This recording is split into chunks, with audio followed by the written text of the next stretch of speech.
ఈ పాడ్కాస్ట్ నచ్చితే లైక్ చేయండి, షేర్ చేయండి, సబ్స్క్రైబ్ చేయండి, ఫాలో అవ్వండి.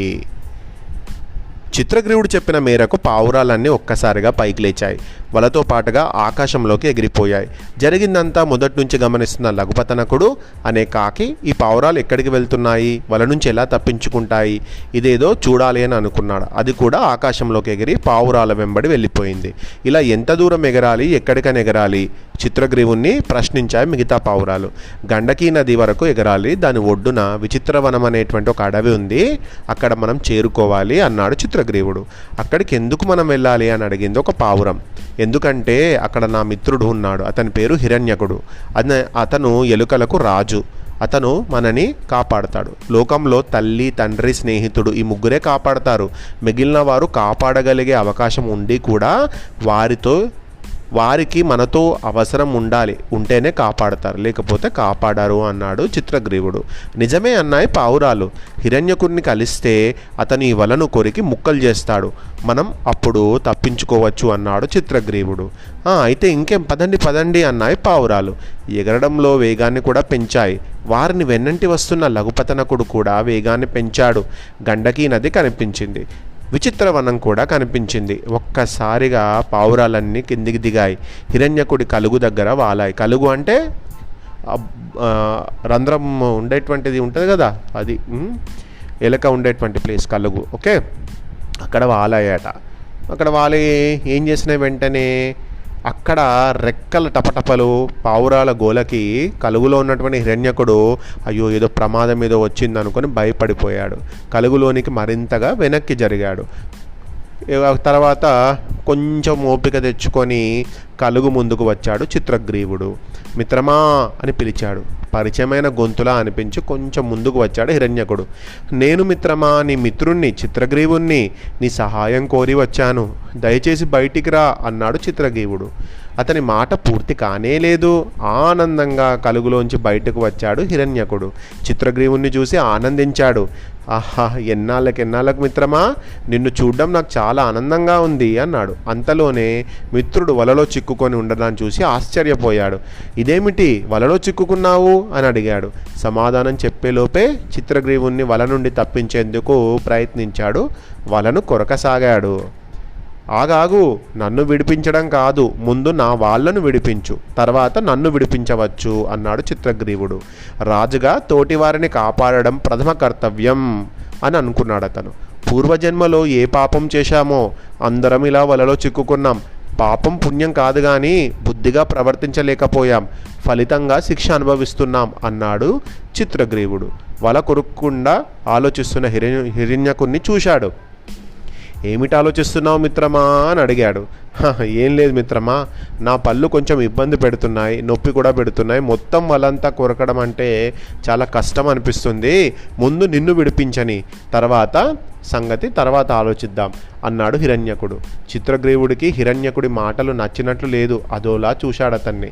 మిగిలిన పావురాలను కూడా విడిపిస్తాను, అనుమానం లేదు, కాకపోతే చెప్పానుగా పళ్ళ ఇబ్బంది పెడుతున్నాయి, నొప్పి అని, ముందు నిన్ను విడిపించని అని చిత్రగ్రీవుడి దగ్గర వలతాలను కొరికే ప్రయత్నంలో పడబోయాడు హిరణ్యకుడు. చిత్రగ్రీవుడు వెంటనే ఆపేసి అతనికి అందకుండా ఇలా వెనుకకు జరిగాడు. ఆశ్చర్యంగా చూశాడు హిరణ్యకుడు. నీకు నొప్పి కలగనంత వరకు నన్ను తప్ప ఎంతమందిని నువ్వు విడిపించగలిగితే అంతమందిని ముందు విడిపించు, అందరూ విడుదలైన తర్వాతనే నువ్వు నా గురించి ఆలోచించు, అంతేకాని నన్ను ముందు విడుదల చేసి మిగిలిన పావురాల సంగతి తర్వాత అంటే భావ్యం కాదు, మంచిది కాదు అన్నాడు చిత్రగ్రీవుడు. నవ్వాడు హిరణ్యకుడు. నువ్వు చెప్పేది చిత్రంగా ఉంది మిత్రమా, తనకు మాలిన ధర్మం అంటారే అలా ఉంది నువ్వు మాట్లాడేది. ముందు నీ గురించి నువ్వు ఆలోచించుకో, తర్వాత మిగిలిన వారి సంగతి ఆలోచించవచ్చు. అలా కాదు, వారి సంగతే ముందే ఆలోచించాలి, తర్వాతే నా సంగతి అంటావా? అప్పుడు నీ అంతటి మూర్ఖుడు ఇంకొకడు లేదనుకుంటాను. రాజుగా నువ్వు క్షేమంగా ఉంటేనే కదయ్యా ఇతరుల క్షేమాన్ని పట్టించుకునేది. నువ్వే క్షేమంగా లేనప్పుడు వాళ్ళెవరు, నువ్వెవరు అని ప్రశ్నించాడు హిరణ్యకుడు. నిజమే, కానీ నా వాళ్ళంతా కష్టంలో ఉండడాన్ని నేను భరించలేను. సాటివారు కష్టంలో ఉంటే వారిని ఆదుకోవాలి, అందుకు నా ప్రాణాలు పోయినా పర్వాలేదు. నేను వాళ్ళు ఒకటే, వాళ్ళు లేకుండా నేను లేను, నేను లేకుండా వాళ్ళు లేరు. ఆపదలో ఉన్న నా వాళ్ళను నేను రక్షించుకోలేనప్పుడు నేను రాజుగా ఉండి ఏం ప్రయోజనం, ఎవరిని ఉద్ధరించడానికి అన్నాడు చిత్రగ్రీవుడు. పావురాలన్నీ గొప్పగా చూశాయి. తమ రాజుని రాజంటే చిత్రగ్రీవుడే అని అనుకున్నాయి. ఏదో రోజు అందరం పోయేవాళ్ళమే, ఈ శరీరము ఎప్పటికీ పర్మనెంట్ కాదు అని తెలుసుకొని ఉన్న 4 రోజులు 4 కాలాల పాటు నిలిచే పనులు చెయ్యాలి, తోటి వారికి సహాయం చేయాలి. అందుకని చెబుతున్నాను, మరలో అనుకోకు. ముందు నా వాళ్ళను కాపాడు, తర్వాత నీకు వీలైతేనే నన్ను కాపాడు అన్నాడు చిత్రగ్రీవుడు. అతని మంచితనానికి ముచ్చటపడ్డాడు హిరణ్యకుడు. మనసులో ఆహా, నువ్వెంతటి గొప్పవాడివి అని అనుకున్నాడు. మిత్రమా, నీదెంత మంచి బుద్ధి, మంచి చెడ్డలు రెండు నీకు బాగా తెలుసు. ఈ పావురాలకే కాదు, ముల్లోకాలకు నువ్వు రాజు కావాల్సిన వాడవు, గొప్పవాడవు అన్నాడు. ఇలా మిత్రుని మెచ్చుకున్నాడు. తర్వాత వల తాళన్ని కొరికి అందరినీ కూడా ఆ నెట్లో నుంచి బయటికి తీశాడు. పావురాలన్నీ హాయిగా ఊపిరి పీల్చుకున్నాయి. హిరణ్యకునికి కృతజ్ఞతలు తెలియజేశాయి. రాక వచ్చిన మిత్రునికి మిగిలిన పావురాలకు మంచి విందునిచ్చి వారిని పంపించేశాడు హిరణ్యకుడు. ఆకాశంలోకి ఆనందంగా ఎగిరిన పావురాలను చూసి తన కలుగులోనికి వెళ్ళిపోయాడు అతను. పావురాలతో పాటుగా వచ్చి అంతా చాటుగా చూస్తున్నాడు ఎవడు? లఘుపతనకుడు కాకి. పావురాలకు ఎలుక చేసిన సహాయాన్ని మనసులో మెచ్చుకోకుండా ఉండలేకపోయాడు. వల తాళ్ళ నుండి పావురాలను ఎలుక విడిపించిన తీరు బాగుంది అని అనుకున్నాడు. స్నేహం అంటే ఇది, ఇలా ఉండాలి స్నేహితులంటే వీళ్ళు. చిత్రగ్రీవుడు హిరణ్యకుడు అనుకుంది. తను కూడా హిరణ్యకునితో స్నేహం చేయాలనుకుంది. అనుకున్నదే ఆలస్యం. చాటు నుంచి తప్పుకొని హిరణ్యకుని కలుగు దగ్గరకు చేరుకుంది. స్నేహితులంతే ఇలా ఉండాలి. చిత్రగ్రీవుడు హిరణ్యకులే అసలు సిసలు స్నేహితులు అని అనుకున్నాడు లఘుపతనకుడు. హిరణ్యకునితో స్నేహం చేయాలనుకున్నాడు. చాటు నుండి తప్పుకొని కలుగు దగ్గరకు వచ్చిన తర్వాత ఊరుకుంటాడా? ఓ హిరణ్యక అని పిలిచాడు. మళ్ళీ తనని పిలుస్తున్నది ఎవర్రా అని బాగా ఆలోచించి చూశాడు హిరణ్యకుడు. నువ్వు మామూలు వాడివి కాదు, మహానుభావుడివి. ఇందాక జరిగిందంతా నేను చూశాను. చిత్రగ్రీవుడికి నీలాంటి స్నేహితుడు ఉండడం అతని అదృష్టం. నాకు కూడా నీతో స్నేహం చేయాలని ఉంది, నీతో తిరగాలని ఉంది. మనిద్దరి స్నేహం కూడా ముందు తరాలకు ముచ్చటగా ఉండాలి. రా, బయటికి రా, మాట్లాడుకుందాం అన్నాడు లఘుపతనకుడు. ఎవరితోట అన్నాడు? హిరణ్యకుడితో అన్నాడు. అసలు ఎవర్రా నువ్వు, కలుగులోకి ఎందుకు రమ్మంటున్నావు అని ప్రశ్నించాడు హిరణ్యకుడు. లఘుపతనకుడు జవాబు చెప్పబోయేంతలోనే మళ్ళీ ఇలా అన్నాడు. నువ్వెవరో నాకు తెలియదు, నువ్వు ఎలా ఉంటావో కూడా నాకు తెలియదు. తెలియని వారితో స్నేహమా?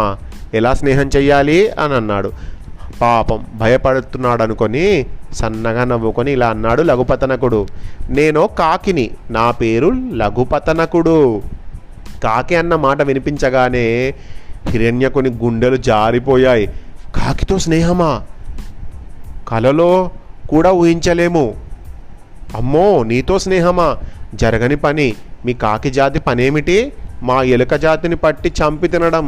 మీతో స్నేహం అంటే కోరి చావుని కొని తెచ్చుకోవడమే. వద్దు బాబోయ్ వద్దు, నీకు నాకు స్నేహం కుదరదు, నువ్వు ఇక్కడి నుంచి వెళ్ళిపో అన్నాడు హిరణ్యకుడు. అది కాదు, నేను చెప్పేది విను, ముందు బయటికి రా అని అన్నాడు లఘుపతనకుడు. చచ్చినా రాను, బయటికి వస్తే నన్ను పొడుచుకొని తింటావు. సమానవీయం సమానకయ్యం అంటారు. అలాగే అంటే సమానవీయం సమానకయ్యం అంటే మనతో ఈక్వల్గా ఉండే వాళ్ళతో ఫ్రెండ్షిప్ చేయాలి, మనకంటే బ్యాడ్గా ఉండే వాళ్ళతోటి మనము అస్సలు కూడా మాట్లాడకూడదు. అలాగే స్నేహం కూడా సమానులతోటే చెయ్యాలి. నువ్వు నేను ఏ రకంగానూ సమానులం కాము. అందుకని ఎందుకు వచ్చిన గొడవ? మన ఇద్దరికి స్నేహం కుదరదు, కానీ వెళ్ళిపో ఇక్కడి నుంచి అని అన్నాడు హిరణ్యకుడు. లఘుపతనకుడు కదిలిన శబ్దం వినరాలేదు. దాంతో మళ్ళీ ఇలా అన్నాడు.